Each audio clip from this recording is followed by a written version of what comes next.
La victoire 1-0 de Bourg-en-Bresse et la colère des supporters lensois. On comprend la colère. Maintenant, les banderoles, c'est bien, ça exprime la colère sur un match. Je pense pas que ça reflète l'esprit de ce qu'est Lens et de ce que sont les supporters du RC Lens au quotidien en temps normal. La situation est délicate, j'espère que tout le monde en a conscience. On a compris, on a vu. Maintenant, il faut vite passer à autre chose parce qu'on va vite être rattrapé sinon par les résultats sportifs.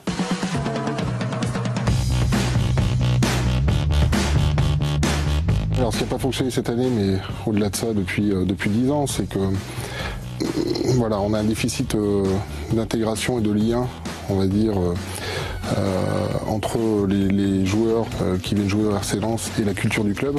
Donc c'est quelque chose qui a été très vite identifié. Maintenant, de reprendre un groupe et un club en cours de saison, c'est compliqué, surtout après 10 ans de meurtrissure.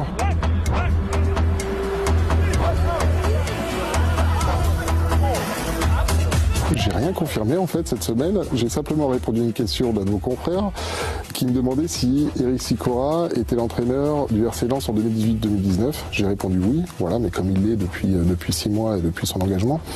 Je ne vais pas m'épancher plus parce que sur chaque mot prononcé, ça peut créer des zones de turbulence et je ne veux surtout pas participer à ça, on n'a pas besoin de ça à l'heure actuelle. Eric Sicora est l'emblème du RC Lens, je pense. Donc moi je suis issu, comme lui, de la même région, nos familles se connaissent, on a des liens qui dépassent toute relation et je pense que si un jour il y avait des choses à se dire entre Eric Sicora et moi, je ne le ferai pas par caméra interposée et je ne le souhaite pas parce que je pense qu'Eric s'inscrit complètement dans le projet du club qui est lié aux valeurs du club et à la culture du club et qui mieux qu'Eric Sicora représente cette culture du club. On connaît assez peu, mais allez, je vais la tenter. Gervais, il y a 30 ans, il est arrivé ici. Jean-Michel Aulas, il y a 40 ans.